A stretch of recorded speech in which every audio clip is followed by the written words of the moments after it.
Lieutenant General Bob Wood, U.S. Army retired, Executive Vice President for National Security and Defense, AFCEA International, who will introduce our speakers. Wake up! All right, ladies and gentlemen, welcome back from your break and the opportunity to be out on the floor and meet some great solution providers, as we call them here. We're very thankful you're back with us, and we have a great fireside chat here to talk through the issues that I think were teed up beautifully by Admiral Norton at lunchtime. We're glad that we have you with us, and we're glad as well that our sponsors are provided a good dessert. I saw a lot of eating going on. I'd like to remind you all as we enter this session that you can text your questions to Ask Me TechNet Cyber, Ask Me TN Cyber, which will be flashed up here in a moment at gmail.com. And so we'll be able to centralize the questions and ask them from the back. That's Ask Me TechNet TN Cyber at gmail.com.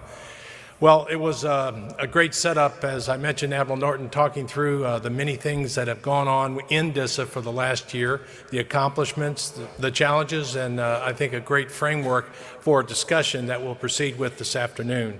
Certainly with Joint Task Force Doden and the missions that DISA is accomplishing around the world, it really did show the magnitude of not only the challenges but the capabilities of DISA. And now we have the opportunity to talk about the department and Cybercom with the perspectives of the key players. It's now my pleasure to introduce these participants. We're very happy to have with us moderator Francis Rose, which many of you know, award-winning broadcaster, journalist, speaker, and writer, host of Government Matters on Washington, D.C., and he's covered all three branches of the federal government as a broadcast journalist since 1998. We are ready to go. If you're ready to hear, let's go ahead and begin. Ladies and gentlemen, please give a warm welcome Francis Rose, Mr. Dana Deasy, and General Paul Nakasone. Thank you very much, and a great thanks first to the AFCEA team who puts together this event every year, and it's always excellent. My only point of contention is it's hard for me to prepare for a fireside chat with no fire. Oh, terrific. We'll get right on that. Thank you. On a more serious note, I have an opportunity to do a lot of these, and very few of them are with people who are really literally at the tip of the spear, as these two men are. And so I'm very pleased, General Nakasone, to see you again. Dana, it's good to see you again as well. You both have been on the job for about a year, and I'm interested to explore the collaboration between your two offices. Dana, in particular, coming from the private sector, where you operated at the very highest levels of the financial services sector, but probably hadn't seen anything quite like you're seeing inside the department right now. That would be a fair statement. You know, I think Secretary Shanahan summed it up one day. We were in his office, we were having a conversation about some of the stuff that General Nakasone and I were working on, and he just looks across at me and he says, "Did you ever think when you left the private sector and you went into retirement that someday one of your very dearest friends would be the head of the NSA and U.S. Cyber Command?"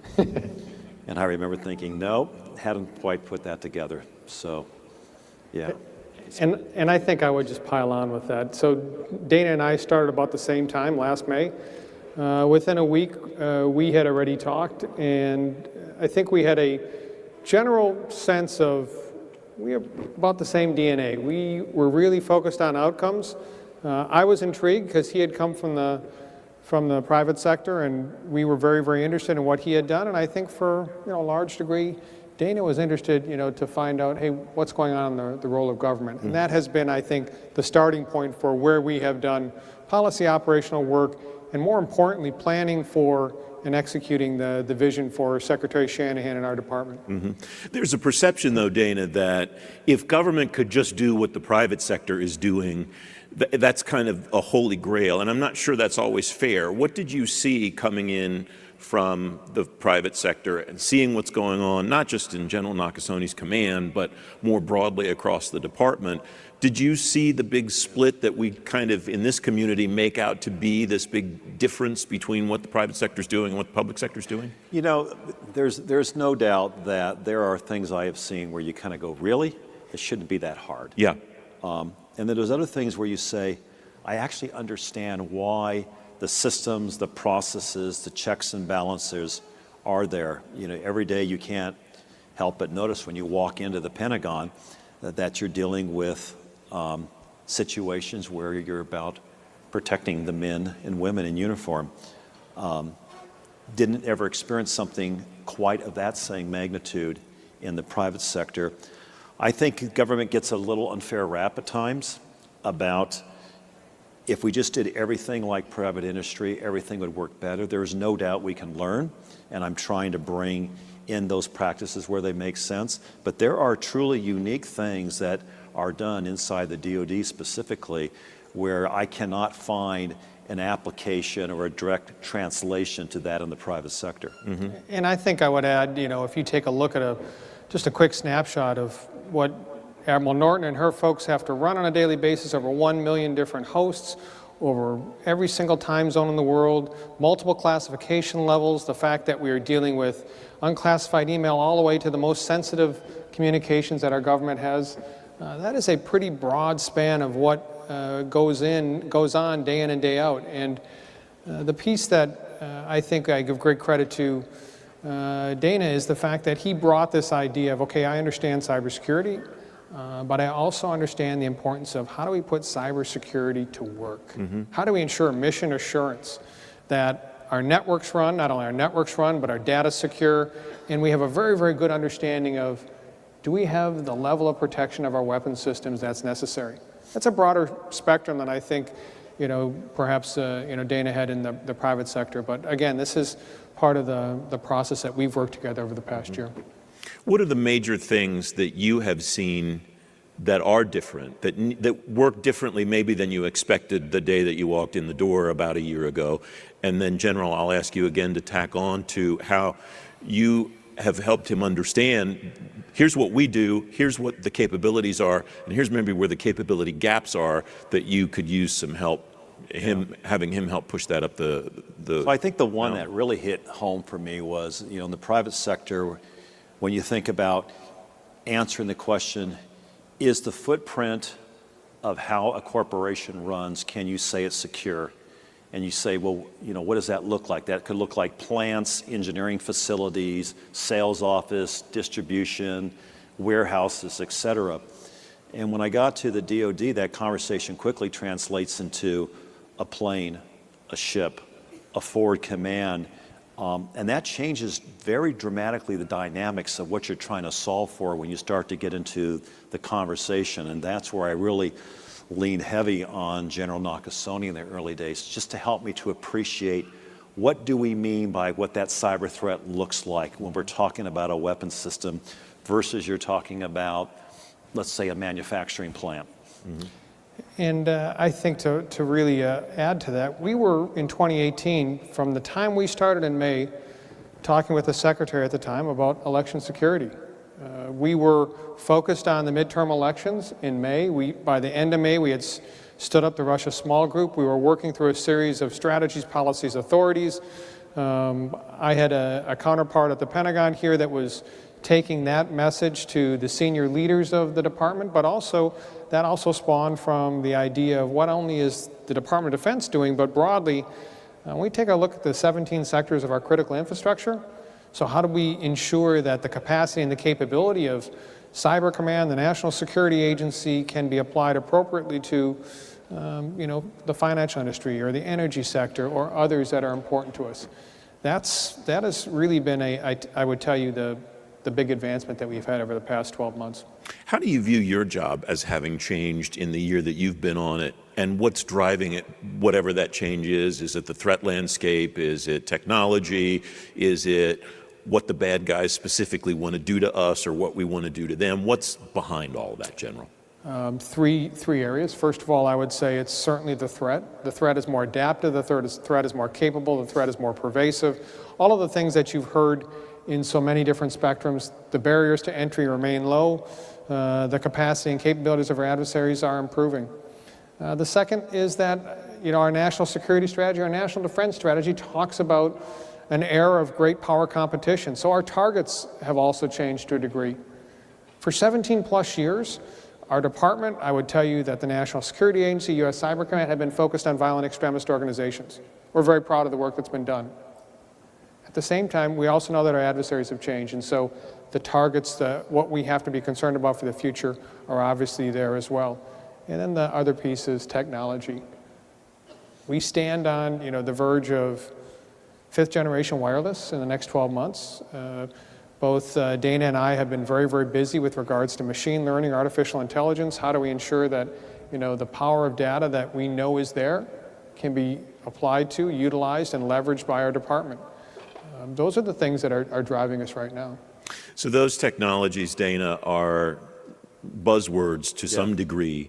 What are the most important things that industry can help you do to peel that buzz away and help you understand or learn more about how they can actually deliver capability to warfighters or to back office people too, who will use them to do important things to feed the mission of the department?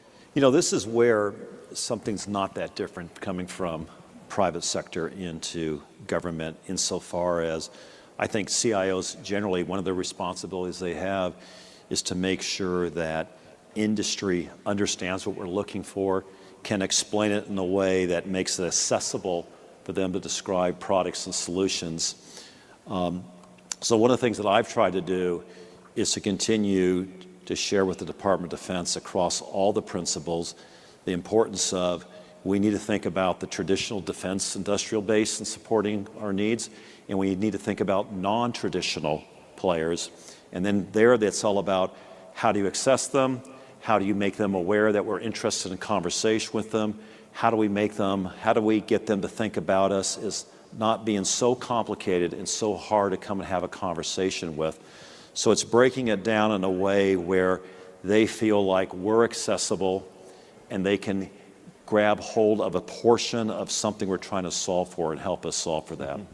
That's not probably the right discussion to have, though, at the CIO level. That has to happen at lower levels for those companies and people to be able to touch the right people.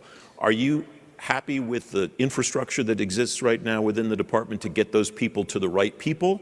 Or would you like to see something that you're doing facilitated, or would you like to see something that you're not doing start? What would you like to see to make sure that you're not missing anything out there in that landscape that you're describing?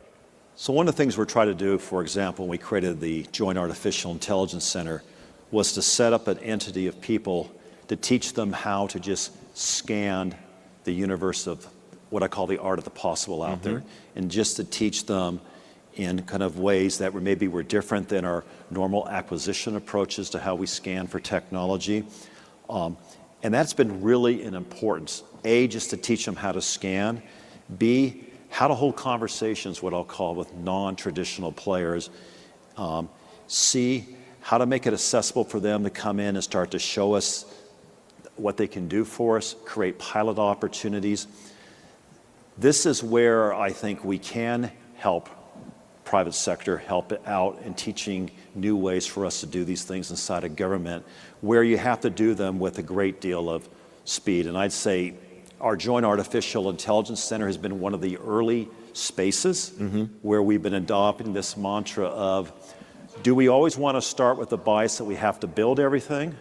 Or can we start with the bias that maybe somewhere out there in the world, maybe at a university level, or it could be a small startup, or it could be a very large established supplier that we can reach out to. And it's learning how to reach out to them in a different way. And we've had some experience at that, and this is where Dana has been invaluable. If you take a look at, we have a long tradition of working with InQtel at NSA and developing and looking at companies out there that might provide us great insights.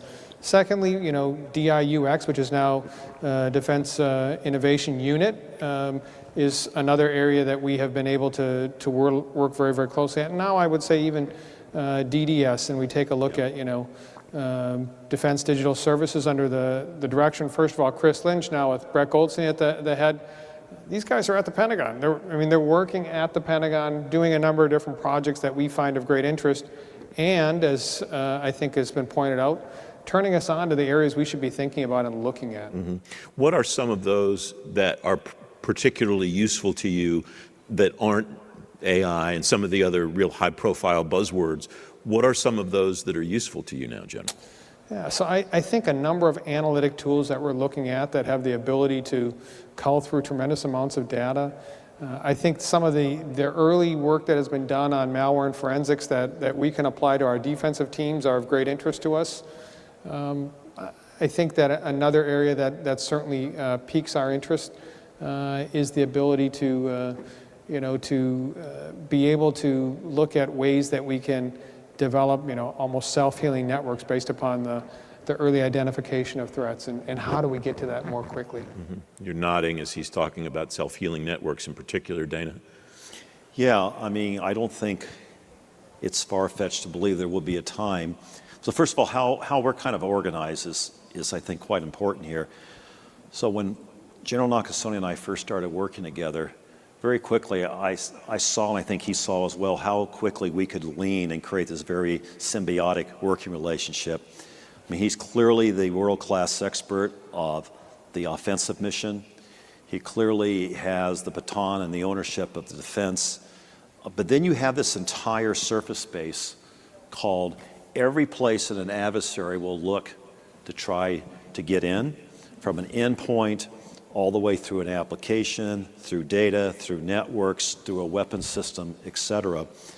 And so I worry about the resiliency. How do we make the Department of Defense more resilient? We fix the sins of our past. But I look to him to answer the question, do you see us every day as you defend our networks that we're becoming more resilient? And so there's this very strong tendency for me to say, I am going to rely on my partner here to point out where our deficiencies are, where I should be spending more time and energy in. And that leads to such things as, do we need to build networks differently in the future? Mm-hmm. Do we need to build applications in a world where they are self-aware of what's going on, they're aware the network's degrading, they're aware that this path of communications has been degraded, and be able to smartly know other channels of how to still communicate. Mm-hmm. Do you see improvement that Dana's talking about, and how do you measure that? How do you measure the improvement of the resilience of a network? So I think I measure the first measure of success with, do we have awareness of what we're facing? We do have awareness. I mean, there is clearly a delineation of the most important things that we're going to address based upon the vulnerabilities that we're seeing. Secondly, I would measure, do the senior leaders of our department listen, care, understand? They do. I can tell you that we brief them regularly. There is interest in it. And I think that, as we take a look and say, can solutions be had here? Yes, because you have leadership that says we're going to fix this. And the third piece is, at the end of the day, are you resourcing the areas that you're showing there are capability gaps? And based upon last year's success, I think the work that's being done to get ready for the 21 budget build, yes, those are all very, very good areas. Mm-hmm. You mentioned the National Defense Strategy earlier, General, and the shift from fighting violent extremism to a great power competition. What difference does that make in the way that you position the NSA and you position Cyber Command and the tools that you need to have at your fingertips, thereby what those conversations with industry are like, the kinds of things that you're talking about? Is there a shift? Has there been a shift since the NDS has rolled out and that people have started to understand what's required? Yeah, no doubt. I think if you come and you take apart the NDS and you say, hey, what are the three major ideas? Lethality, partnerships, better business practices, apply them to your command or apply them to your agency, you'd see that. Mm-hmm. In terms of our lethality, we look at lethality across the spectrum. Are we resilient? Can we ensure the security of our enterprise, the security of our networks? Are we able to develop accesses? And do we have the capabilities to either create effects or gather intelligence? On partnerships, I think the partnerships start with the idea of what's the partnership between the National Security Agency and U.S. Cyber Command. Pretty strong partnership right now based upon the work that was done in 2018. It's I think it's one that we find very, very comfortable now to act within. And then I think the last piece on better business practices, I'm a believer in task force, and so my experience throughout my career has been when we have an issue, whether or not it's ISIS or elections, I like to stand up task forces. So we had the Russia Small Group. That was a task force we stood up. It's still there, still operating. I think that was effective to get at speed, agility, and unity of effort. So those were areas I think that's really kind of driven our thoughts at both the command and the agency. I think when the NDS came out, Dana, there were some folks surprised by the emphasis on the business practices. I know the work that's gone into the audit over the last decade or longer at the department. How was that impressed upon you? This is something we are focused on when you came in. And what successes or accomplishments can you point to regarding the business practice of the CIO shop at DoD as a result of that emphasis? Yeah, first of all, I'd say the way you go about reforming or finding opportunities to be more efficient, maybe that in your practices or in lowering your operating cost, are not that different between private industry and government. You still always look at simple things like how many people does it take to run X? Why do you have 10 of these things? Can you have 5? Can you move to 1? So, our focus has been on all those classic traditional things you would expect any CIO to focus on, from number of data centers to number of help desks to number of internet access points to number of servers. Can you virtualize more? Can you move more things to cloud-based computing technology? Can you change your development practices?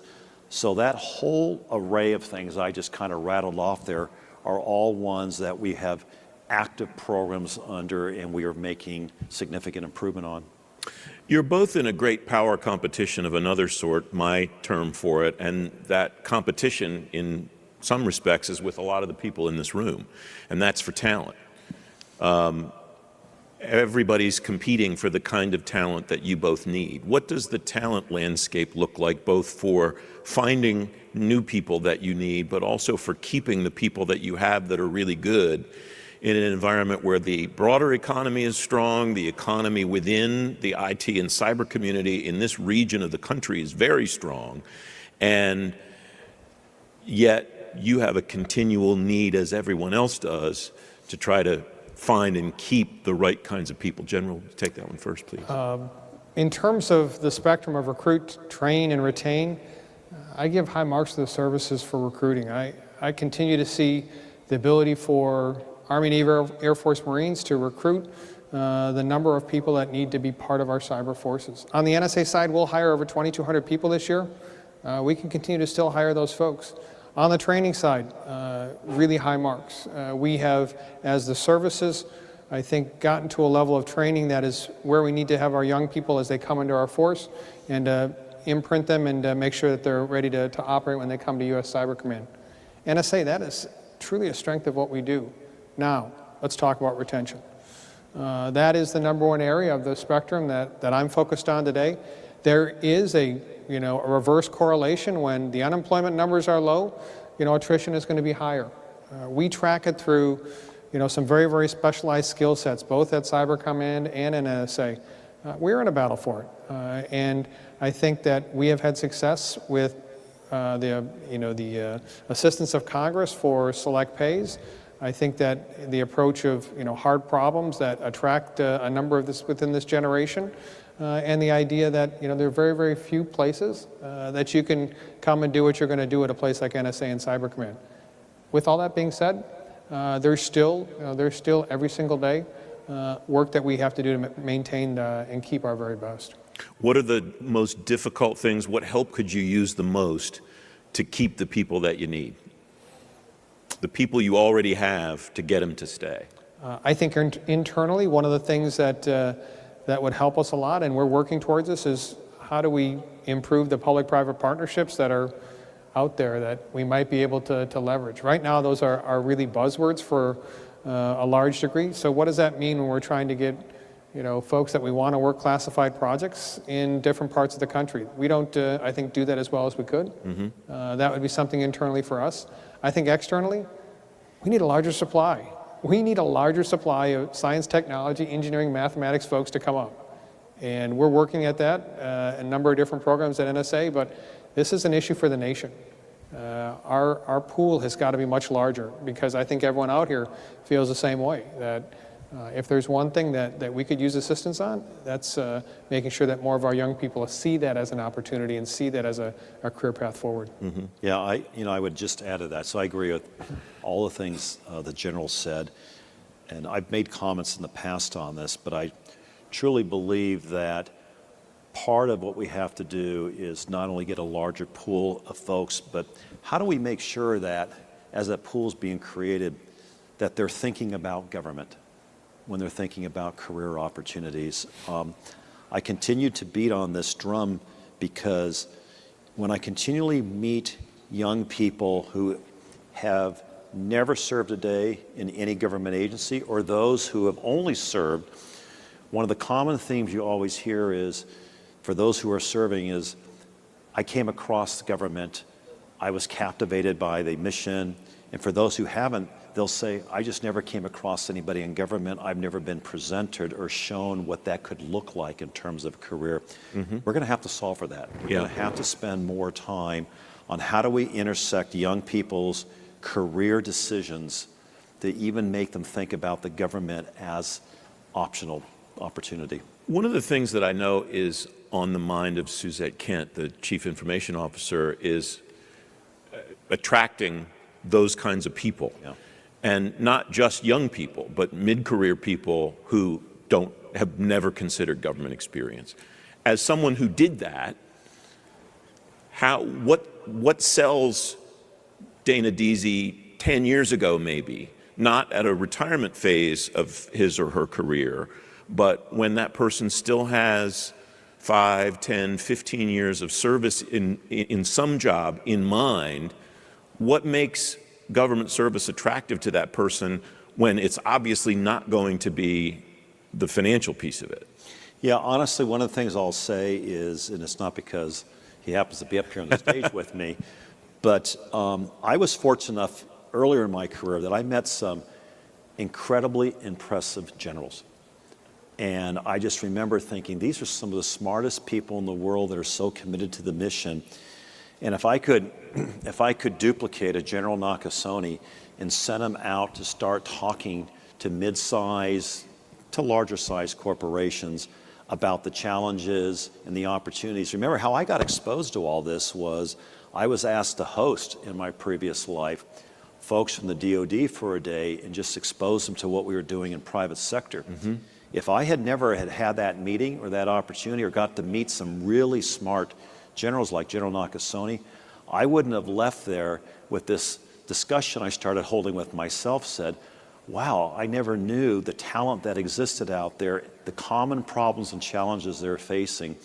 So if you could mint me about 50 General Nakasones, we could start sending them out to talk to corporations, that'd be awesome. But I'm sure General Nakasone can identify, if we put him to the test, 40 or 50, not generals necessarily, but people who would be terrific ambassadors in that kind of an environment. Francis, I think your question really goes to a piece that we've talked about before, which is, so we need to continue to invest in training with the industry and other areas where that provides the exposure to a broader base of what's going on in America to our young people. So having them go out and work for 6 months in the private sector, being able to see that, being able to understand what has changed, a couple advantages. One, I think we're able to show off what we have, but I think two, particularly in the field that we work today, not all the ideas come within our department, and there is a tremendous amount of investment and a tremendous amount of work being done in private industry that, quite frankly, we want to make sure that our young folks see.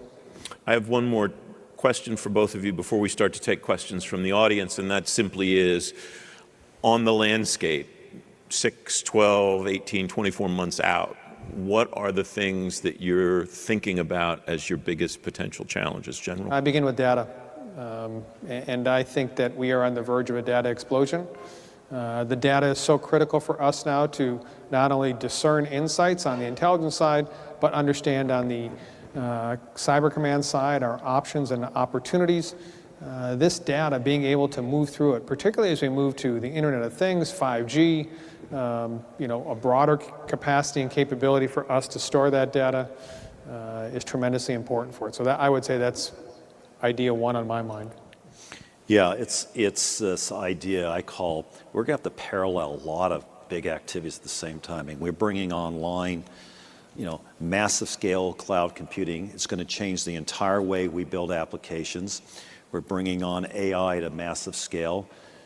The center of all of this is going to be data and this kind of multi-domain fighting environment that we're going to have to solve for. It keeps coming up time and time again in each and every conversation. I think some of the things we're putting in place now are going to help us to get after that conversation, but we still got some pretty heavy lifting to do when it comes to integration data. What are the components that will make that will facilitate that for you? I think two things will happen.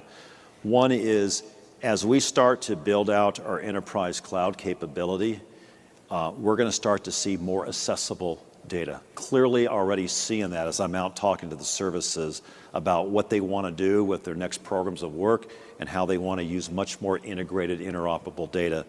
I think, too, things like AI are going to just scream out when I look at what will slow us down. It will be the accessibility to the data, the formats of the data, how we ingest the data, how we get intelligence out of that data.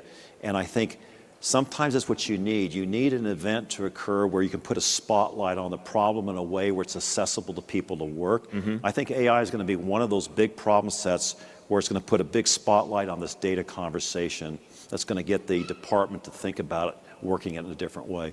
General, the rapidity with which you answered data indicates the reason why you thought analytic tools were so important earlier on, I imagine. It is, and I think I would add to that high-performance computing. For us, whether or not it's on the cryptanalytics side for NSA or if it's on the vulnerability exposure side for U.S. Cyber Command, the high-performance computing that we're investing in today is as essential as crate computers were in the 1970s and 80s to what was being done for our department. That's important stuff for us, and those are investments that we're making now for the future. Questions from the audience? They'll be given to us from the back, I believe. You briefly mentioned new ways of reaching out. Is there any way industry or academia can help more? Are you satisfied with the channels you have to seek new solutions? So one of the ways that on the Cybercom side we are looking to expand is our intern program. We have to build a broader, bigger, more expansive intern program. Let me give you just an example. On the NSA side, every year 10,000 people apply for a series of internships. We take those numbers down to about 2,000. Of the 2,000, we get down to 300 that actually become interns for us for a period of the summer. We will hire the vast majority of those folks into our workforce. The great thing about it is that they've seen what we do, they see the opportunities, but we also have an opportunity to see how they work within our environment. That's the same thing we need on Cyber Command side. We are in the midst of looking for, employees, and I think that there's no better way than intern programs to bring in that fresh talent. Is the 10K to 2K to 300, is that just a capacity issue? Or if you had room for 600 or 1,000, are there 600 or 1,000 good people who could take those jobs if you had the room for them? Yeah, certainly. I mean, there's always a cap based upon the ability to work through in a period of time, to clear those folks, all those type of things that come into it. But that's roughly, what we're at. Dana, any thoughts? Yeah, I would say, it's interesting in the last year as we've worked with private industry, and it's not necessarily technology companies, it could just be various industries. This conversation keeps coming up about, is there a better secondant model of how we can bring people in for periods of time to work on problems where they have an expertise or maybe have solved for it in private industry. And in doing that, we obviously give back a great deal of knowledge that these folks can take back to their respective companies or their respective technology companies. So, for all of you out here and asking that question the gentleman asked, I always say, where is it that there is opportunities to share the talent in a way that, and we have to figure out how to make that accessible to us, under what conditions that we return that talent, and what's the give back that we can give back to folks that would be willing to entertain that idea with us. And you have a strong partner there because Anita Blair knows exactly how to pull all the levers to move people in and out as appropriate, what you can and can't do to be able to do that, right? It's just trying to figure out how can you make that model work at scale. Scale, I think, is the operative word there and what you're talking about, too. It's the same thing that the General just talked about, because 300 is a great number, but 300 isn't the ceiling. It's a floor, I imagine, and in his case, and I would think the same thing for you. Yeah. Okay. Next question. How can you better leverage Guard and Reserve assets? I think, first of all, my lesson learned from working with the Guard and Reserve is better understanding the state partnership program. It is among the most important things that I think our Guard and Reserve do to assist in our warfighting capability. The state partnership program is a program by our Guard to work between select states and select countries to empower those countries based upon the experiences of the Guard. So when I look at that, I think, Minnesota's working with Kosovo. There's a number of people there that have cybersecurity experience there. Why don't we work with the Minnesota Guard and train those people on cybersecurity? And as the European commander looks at it, he has an ability now for a greater force that is able to train with the folks in Kosovo to build greater resiliency. And that's just one example. I mean, there are other state partnership programs that are out there. It's a piece that we came a little bit late to the game in understanding, and that's on me as the commander, but I see that now, and I see that this is really, really important for us in our theater security engagement plans. It makes a lot of sense, and the countries want it as well. Over the years, there have been a number of conversations about establishing a possible separate cyber reserve or something along that line. Is that something that you see as viable at some point in the future, or not necessary given the kinds of opportunities that you just described, that you can kind of seed those wherever they're appropriate? We have 133 teams within U.S. Cyber Command that include active, Guard, and Reserve elements. We also have 20 new defensive teams that the Army is building. That's a tremendous amount of capacity that we're building. As for the future, I think there's going to be more capacity, and certainly within the Guard, I think there's room for it. But right now, I think our focus has been, let's make sure that those 133 plus 20 are operating at their peak capacity.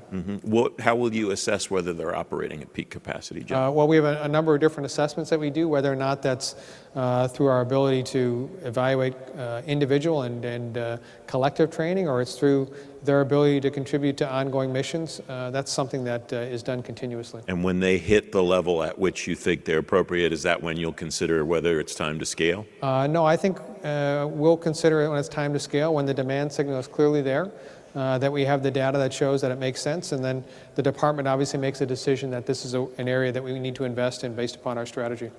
What have you seen as you look up? Yeah, I mean, in General Nakasone's case, he is talking about large hiring. Mine is more particular, unique, niche skills, and so it's trying to figure out how do you look at the full array of what's out there in the world of the reservists, and then how do you match those particular skills to a very set of unique skills that we're trying to solve for.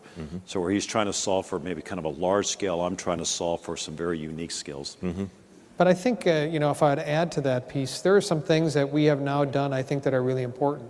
First of all, we need to be able to track the capabilities within our Guard and our Reserve. So we track foreign languages. Okay, so how many different computer languages are we tracking in? Oh, by the way, do we understand who out there are capabilities developer or have malware and forensics experience? Or those are things that we've moved to, and being able to identify and be able to track that, I think that's been a tremendous step forward for us. So to the question, that's another example of ways that we can improve. What have you learned about your force, civilian and uniform, now that you have access to that kind of data? What I've learned is that they are engaged every single day. It's not as though we have, hey, we'll put this force into sanctuary and they'll wait. Every single day we are operating on networks, we're operating with data, we are operating and looking at the resiliency of our weapon systems. There is no shortage of work. The second thing I would tell you is that we are a rapidly capable and growing capacity force that I think has proved itself in a number of different operations, to include the security of the midterm elections. And the last piece, this is like a startup. I mean, I kind of joke sometimes with Dana about this. This is, in some ways, running a startup organization. We're 9 years young as a command this week, and with that, I have seen the evolution of, good, better, best in many ways. And I think that comes a lot of times where we say, hey, we started out this way, but really we need to think about it differently. Mm-hmm. You know, one of the things we don't talk about too much, but I think is actually important to share here, is some of the talent that we need is unique. Sometimes we just need it for a specific period of time. So actually, one of my best recruiting arms is right here. You know, I'll reach out to NSA on particular programs of work, particular problems that we're solving for, and we will actually bring people over into the DoD CIO organization to help us solve some particular problems. So I have a number of people right now that are working in my organization that are actually from NSA, but we're just detailing them over. That's fantastic, because it gives those folks an opportunity to understand what I'll call, how do you horizontally solve for problems across different services in a common way, and that in itself creates some big challenges, and you have to think differently. And then obviously they bring a mindset into my organization around some very unique, exquisite knowledge they have and skills that then we can share across the broader population. One of the things we emphasize, and I think, Francis, you understand this very keenly, is the fact that the way things get decided in the Pentagon is through policy. It's the policy that really drives what we do. And so if we're working within CIO, what better place than to work within the policy arm of that? So that's been very helpful for us. Next question. Admiral Norton mentioned the increasing emphasis on interoperability across COCOMs as conflict becomes less regionally confined and more global, especially in cyberspace. What challenges have the two of you faced in this area, and what are you doing to overcome them? That's a very nice way of saying, how are you breaking down the silos among the branches? So we have absolutely no problems working at the 4-star level. I would tell you that, when I talk to my counterparts, they clearly get it. But between myself and the action officer level, there's about 3 different layers that have been trained at Leavenworth and have understood their training from the Army War College and National Defense University, and it's a little bit different sometimes. And so I think to Admiral Norton's point, one of the ways that we have to continue to emphasize this is, change is on us, and we have to ensure that we understand how do we apply, non-kinetic power in a way that we haven't done before. We're very, very familiar with understanding the planning process that goes to kinetic operations. Non-kinetic operations, I would tell you, sometimes as important and needs to be done, and we are working our way through that right now.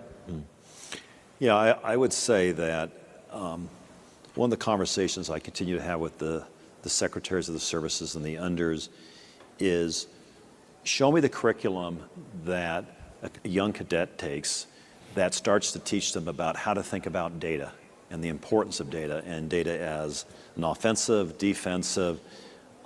There's a lot more that we could be doing there that I don't think we're doing enough of, frankly. And I think this is a really big opportunity. Is we need to start introducing some new skill sets into people when they're very young coming in. And at the opposite end is we need to make accessible these conversations that may be uncomfortable or not natural with some of the flag officers around this topic. And I think so we have to attack kind of both ends of the spectrum of creating that education and awareness. That's an excellent point. And if you take a look at it, and the military members of the audience here will understand, when we look at our military planning process, we identify named areas of interest and targeted areas of interest. Data could well be one of those named areas of interest that we have to focus on, that we have to watch, that we have to have an understanding of how it's changing. We didn't think about that, when I was going through the military schools, and now we need to. And I think that's an important piece. I'm sorry, go ahead. Yeah, just in the last 3 or 4 months, I've had just about every service come to me with incredibly high energy on a multi-domain mission problem solving for where data is screaming out in the center of this. And when I always ask them what's holding them back, it's never technology. It is finding enough people who can actively engage in this conversation in a way where they can kind of move things forward. And that's the challenge I think we face here. Is the Jake the model for that? Is that applicable in other areas of specialty? I've always said, Jake will help a couple things for the Department of Defense. I think, it will be the place where we'll develop some really good AI solutions, but I think it's going to be the place that really spotlights this problem of data, and I think it's going to make it accessible to people to have a conversation in a way that historically, if all you ever said to the Department of Defense leaders was, we need to focus on data management, people's eyes would just glaze over, roll in the back of their heads. You start to say, the reason we haven't been able to solve for this particular AI problem is getting access to this type of data, and the reason it's so hard to get access to this type of data is X, Y, and Z. People can work that problem. They can't work a problem called we need to solve for data management. Yeah. Well, and the other aspect of what you're talking about, though, the reason that I think that Jake has such potential is because historically some technology or challenge would come along and the services would agree this is something that we need to understand, and the Army would stand up an office, and the Navy would stand up an office, and the Air Force would stand up an office, and that didn't happen with artificial intelligence. What in that respect how will you consider the Jake a success, separate from AI, that you have learned in trying to prevent that from happening in the future? That we will have smarter people, smarter tools, smarter solution sets, smarter ingestion engines, and that people will want to come because we will be able to solve for problems more rapidly, and that we're going to have, I like to refer to it as the secret sauce of being able to work data issues better than people trying to go off and solve for it on their own. If we don't do that well, I think we'll always struggle to the extent that we can figure out how to be able, because if you think about AI, it's all about finding the data, ingesting the data, cleaning up the data, training the data. And through each of those, there will be smart technology solutions and processes we'll create. And if we can create those at scale and then make them accessible, that's how I'll define success. So, General. But I think I would add to that. I mean, I think he will also build on a model of we're going to make sure we drive momentum. And momentum is established by solving some problems early that show relevance and utility to the department for the investments that have been made. Among the most important things. And I think early success, nothing is better than success. Yeah. So that's kind of what I was going to go to, which is I think the most important thing that he said about all of those things is creating something that people want to come to. And my question to you was going to be, given that you've been watching this for your entire career, what makes someone, not about AI in particular, but whatever the topic happens to be, what makes someone in uniform want to come and participate in that collaboratively rather than we're the Army, we're the Navy, we're the Air Force, and we want to solve our problems? So, I mean, I think I come back to just the idea of take any of the hard problems. Let's solve one of them. Let's show the relevance. You see the impact it can have on your service, and their resources will flow. We saw it from the perspective at the National Security Agency of when we brought our tools, our technology, and our talent to Iraq and Afghanistan, and we started to take in big data. In this sense, tremendous amount of communications, and from that we're able to pick out, key information that led to the location of insurgents on the battlefield. It didn't matter. Everyone wanted to come then, and everyone wanted to be a part of it, and I think it's the same thing we'll see with Jake here. Yeah, I think about it, Francis. I just think the last year, we have this standing Wednesday meeting with the Deputy Secretary, all the principals in the building, and all the mills, CIOs, et cetera. And what we purposely do and the way we run those meetings is we'll state, this is what we're going to come back and talk about next time. We'll have hardcore measurements that show success, and people are starting to really get momentum around this idea that there's an expectation we have when we're going to drive something that we hold people to account and we have hard empirical evidence.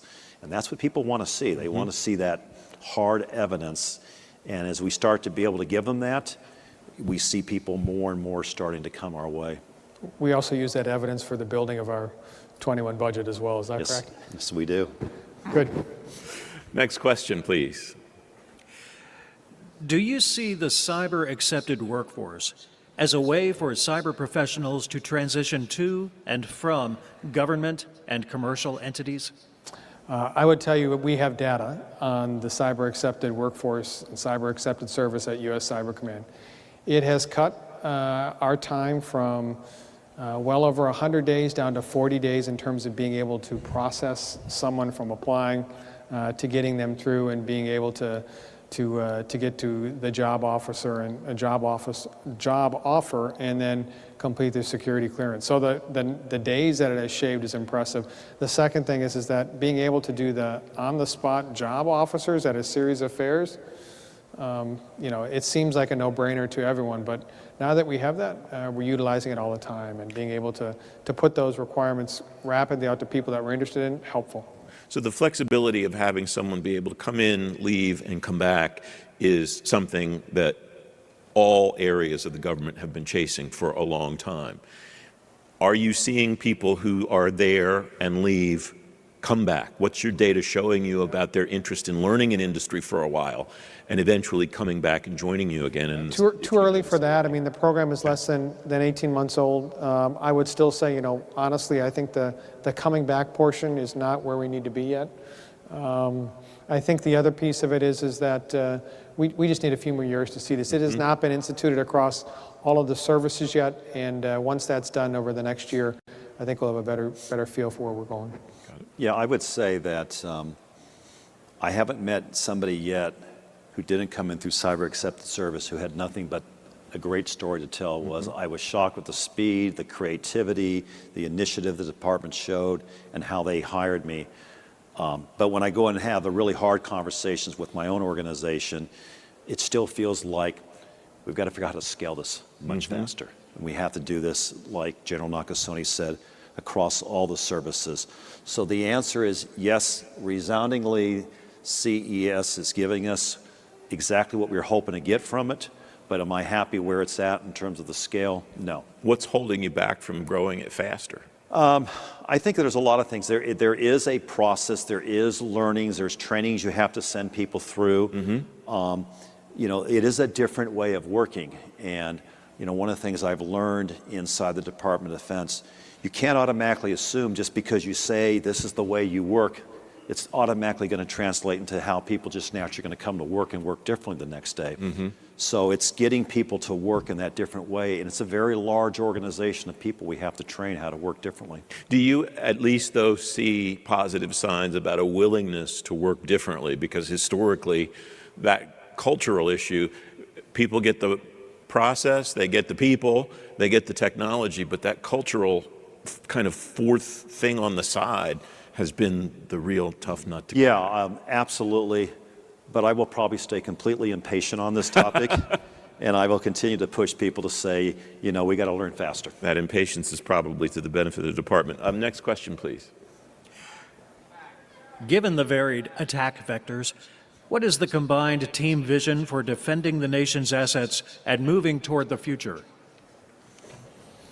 Well, I think the first portion is the fact that we now have a national strategy for cybersecurity. That was among the most important things of the past several months, is that our nation does have a national strategy. Second thing is that we continue to work and through partnerships between the Federal Bureau of Investigation, Department of Homeland Security, Department of Defense, that we have unique and important roles to play for it. Where we have focused our effort over the past year, as I'd mentioned, is developing these series of partnership programs. How do we as the department, working with the Department of Homeland Security, working with the sector-specific agency, ensure that whether or not it's the financial industry or energy or transportation, telecommunications, how do we understand what they're doing? How do we understand what their key defensive concerns are? And then how do we make sure that, if required, if authorized, we can bring our capacity and capability to it? This is a new way of thinking. It's based upon an agreement between the previous Secretaries for Defense and Homeland Security, and it's been helpful for us. I think that, at least my experience has been, is that it's a way forward that we collectively understand that we've got to make sure we work together. I think actually this was the initial piece of work that brought us together. I remember, I think it was week one, we were both in a meeting with the Secretary Mattis at the time, and I got very vocal about, and the outside view in about how private industry and the various critical sectors are struggling to be able to get access and have the right conversations with folks in government, and how it's very, very confusing of who do you work through. Do you work through your agency treasury? If you're financial services, do you work through DHS? How do you get access to DOD, U.S. Cyber Command? Very frustrating, very hard. And so part of what I think where we started working very well together was I brought the view in of how private industry saw government and how hard it was to work. And then General Nakasone was able to help creatively think about how do we solve this problem with our partners, in this case, DHS. That question was interesting to me because half of it was very focused and half of it was more amorphous. Defending the assets, that's a pretty clear vision, and it's pretty easy for, I would think, for each of you to define how you want to do that. Moving toward the future strikes me as a little bit more existential. And I guess that depends on what you think the future is and what so then how you move to that becomes determinant of what you think that looks like. Is it as simple as the national defense strategy is the future that we're moving toward, or is there more to it than that? Well, I certainly think that our national security strategy or national defense strategy give us the vector that we're moving towards. But to your point, Francis, the threat gets a vote. The way that our adversaries continue to operate, whether or not it's within our infrastructure, whether or not it's from outside, that will drive a series of discussions on, how do we get after that? Are there authorities, policy changes that need to be made? I think that those are ones that we will continue to work through within the department, and I think the department more broadly within the interagency. But that's the first portion, I think, where we've got to make an understanding that, our threats are not standing still. They're dynamic, and they're moving, and they're looking for new ways to achieve access to us. I had a chance to talk to Undersecretary Modly in the Navy last week about the concept of fleet architecture that they're undertaking. And one of the things that he talked about was the importance of getting the dynamic correct, as far as, he phrased it this way, trying to not kill a multi-million-dollar threat with a multi-billion-dollar piece of equipment. How does that translate in the cyber realm? How do you think about scale as far as what you're applying against a threat that's presenting itself, General? Well, I think that one of the things that we continue to focus 90% of our efforts on the bottom 10% capabilities of our adversaries, because to Dana's point, we have to make sure that we get our house in order in many ways, and we continue to do that. We continue to do that hard, and I think that's something that we're making progress on. That being said, I think that we are also looking at how do we effectively achieve capability, access different vectors in terms of what our adversaries are doing, and that's not always with the most expensive capacities and capabilities. Sometimes it's with very, very relatively low-cost initiatives that we have. One of the things you asked us earlier was challenges we see outbound. And clearly, in the theme of what we're talking about right now, what I keep trying to iterate to everybody is when we get into this conversation called cyber remediation, whether it be weapon systems or endpoints, as I say, it's not like one and done. We've got to move to a different conversation set that says continuous assessment, continuous remediation, and this is a mindset change. This is the idea that you never fix something permanently, that the adversary is going to constantly pivot, and so we're going to have to change into this cycle of thinking that says we're going to assess, we're going to remediate, and we're going to have to constantly test, and we'll probably be back at some point remediating again. Yeah, whether our adversaries are trying to achieve vectors remotely, or it's within insider threat, or it's supply chain, these are all different elements that we've got to consider, and certainly within our work with weapons security and working with the services here, these are points that we emphasize. Are we assured that based upon whatever vector that our adversaries might come at us, that we have the confidence that we have both the resiliency and reliability of our weapon systems. We have time for a couple more questions. Another one? What can DoD borrow from the commercial sector to push network access to the tactical edge in contested conditions? And what must DoD develop that's unique?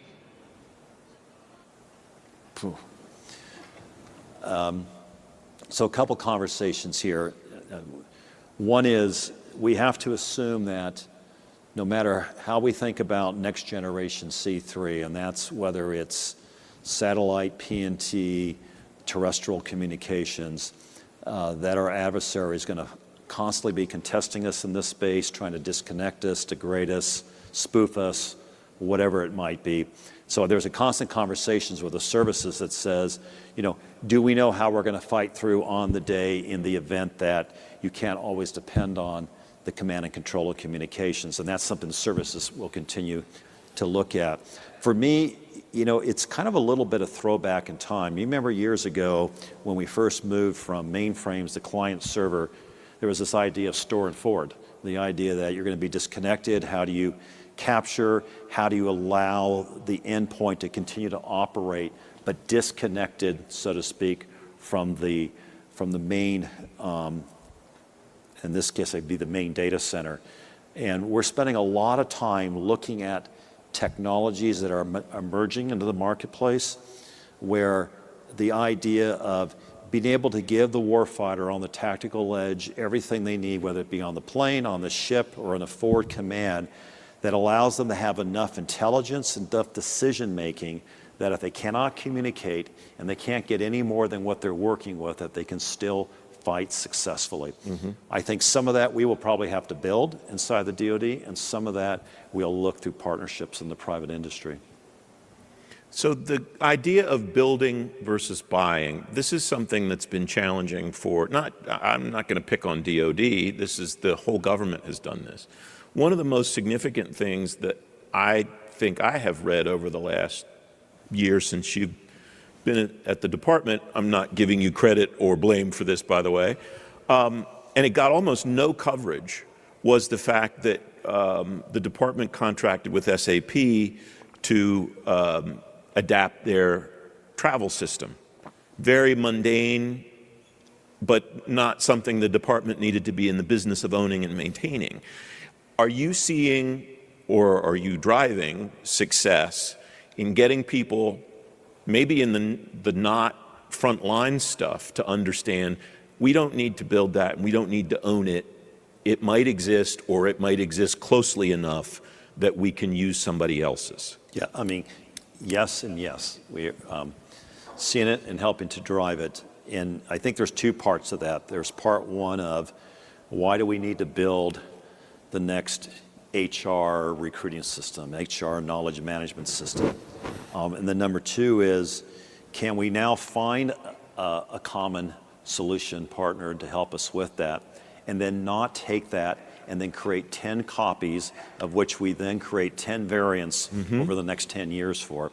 So to me, it's not only trying to solve for how do you institutionalize thinking where you take a bias in business systems towards commercial offerings first, but more importantly, there's one thing that private industry has learned time and time again.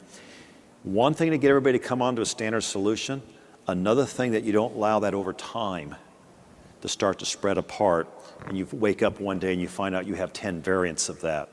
I'm spending as much time trying to push this idea we can't allow variation over time as much as the bias towards why aren't we just buying to begin with. I think that's, I mean, we talked about it before. That's where I think DIU, that's where I think Defense Digital Services plays a very helpful role, right? And they come in and they do get these cries for help at the time. Why are we doing this? And you need to help. And they can take a look and with a, a scan stack and say, hey, this is probably something we should look other places for. We just have a couple of minutes left, and cardinal sin number one of every moderator is you never are late between either a meal or the booze. So I will just ask you, General, to give me a minute or so on anything that you want to get out there that we haven't had a chance to talk about so far. We didn't talk about persistent engagement today, and persistent engagement for us is part of this idea of how do we operate in cyberspace effectively to both enable and act. Enable our partners, whether or not it's sharing information, intelligence, understanding of the threat, or it's acting when authorized to deal with our adversaries, whether or not that's through defend forward or it's through a period of being able to identify and take on malware that might be of threat to our nation. This is where our command and our agency have moved towards. We think it's a very, very effective model. It's also been a model that we worked and perfected during the recent midterm elections. So I would close with the idea of the importance of persistent engagement where our adversaries continue to operate below the level of armed conflict, to continue to attempt to steal our intellectual property, leverage our personally identifiable information, or attempt to interfere in our democratic processes. Are you excuse me one moment, Dana, are you pleased, not pleased, or neutral about the capabilities of the partners that you interact with on that particular issue? I'm pleased, and I would say that not only am I pleased, but I'm heartened in terms of where we can go with it. Dana? Yeah, I would say it's what I continue to talk about. We have a digital modernization program inside the Department of Defense that consists of foundational cloud as core, layering new technologies such as AI on top of it, having robust C3 for next generation command and control, and that needs to be wrapped with smart cyber. And in every one of these areas, I have seen that the importance of having a strong working relationship between General Nakasone and my office is very symbiotic. There are things that he's going to want to use that we're developing, and I need him to help ensure that what we're developing, we're doing in a smart and secure way. So I think the relationship that our two organizations has formed over the last years doesn't get a lot of press, but I have to tell you, it has been what I think has been one of the big breakthroughs that allows us to move with a lot more pace today. Foundational for us. I am very pleased, very honored to have the opportunity to explore that relationship with both of you gentlemen. Mr. Deasy, General Nakasone, thank you very much for your time. My thanks to the AFCEA team, and thank you very much for your attention. Thanks, Francis. Well, I'll ask Francis, thank you for your moderation. Where's my fire? Huh? Your I fire? still don't have my I was looking fire. for a GIF to put up on the screen and, just run it on, but thank you very much.